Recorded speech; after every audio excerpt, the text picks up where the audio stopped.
ये refrigerator normal voltage जो है इनपुट जो है इसका 122 वाट है और रेटेड वोल्टेज जो है इसकी 135 वाट से स्टार्टअप लेता है। अस्सलाम वालेकुम व्यूअर्स, गुलजार है from as electronics Bahria town Karachi. आज हम आपको रेफ्रिजरेटर के बारे में कंप्लीट रिव्यू करवाएंगे।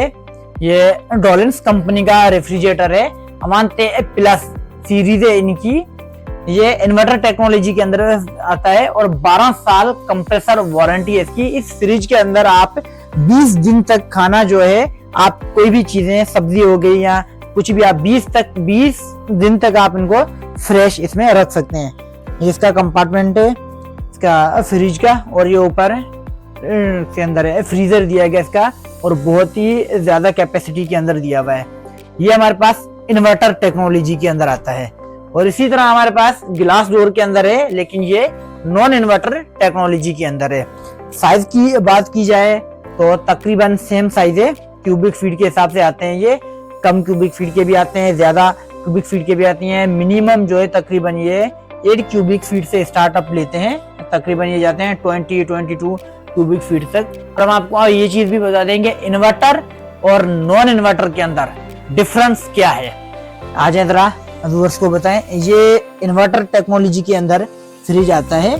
इसके जो रेटेड वोल्टेज हैं ये 52 वोल्ट जो है इसके नॉर्मल है। तो ये रेटेड वोल्टेज जो लेता है ये 160 वोल्टेज से स्टार्टअप लेता है। ये मैक्सिमम जाता है 270 वोल्टेज तक जाता है ये इन्वर्टर फ्रिज। ये जरा आपको इसी तरह ये दिखा दें कि ये सादा फ्रिज जो है नॉन इन्वर्टर जो कहलाता है।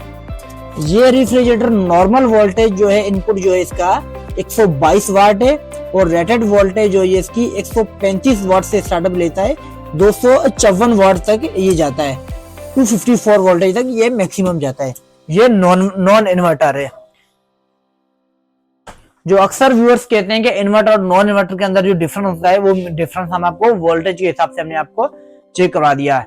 ऑर्डर प्लेस करने के लिए आप हमारा शोरूम विजिट करें, AS electronics, shop number 10, mobile market, A1 fast food, Osmania stop, near Bahria gate.